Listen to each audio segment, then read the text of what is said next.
Cederalun, Kecamatan Pulau Banyak Barat dan Kecamatan Pulau Banyak, Kabupaten Aceh Singkil, kini punya ambulan laut gratis.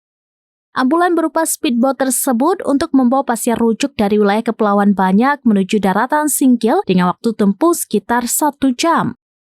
Sebelumnya, pasien gawat darurat harus dirujuk naik bot dengan waktu tempuh 4 hingga 5 jam mengarungi laut. Sementara jika naik speedboat harus charter dengan biaya jutaan rupiah. Ambulan laut tersebut diantar oleh Bupati Aceh Singkil, Safriadi ke Pulau Banyak dan Pulau Banyak Barat. Masing-masing kecamatan mendapatkan 1 unit ambulan laut. Camat Pulau Banyak Barat, Mawarti, mengatakan kehadiran ambulan laut dapat membantu mempercepat evakuasi warganya yang harus dirujuk ke Rumah Sakit Umum Daerah atau RSUD Aceh Singkil.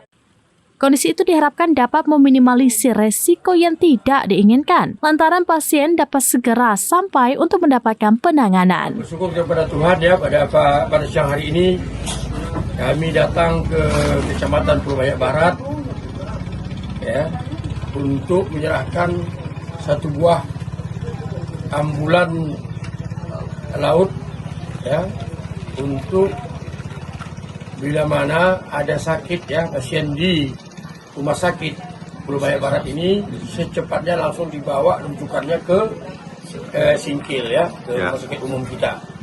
Ya, sehingga masyarakat ini kita harapkan dapat tertolong dengan cepat. Alhamdulillah, karena kita ada kerjasama dengan BPJS, maka setiap masyarakat yang ada di Kecamatan Pulau Banyak Barat ini ya, berobat ke Rumah Sakit Kecamatan Pulau Banyak, kita rujuk ke Singkil itu ya gratis karena mereka dibiayai oleh BPJS. Dari Cisingkil, Dede Rosadi, SerambiNews.com.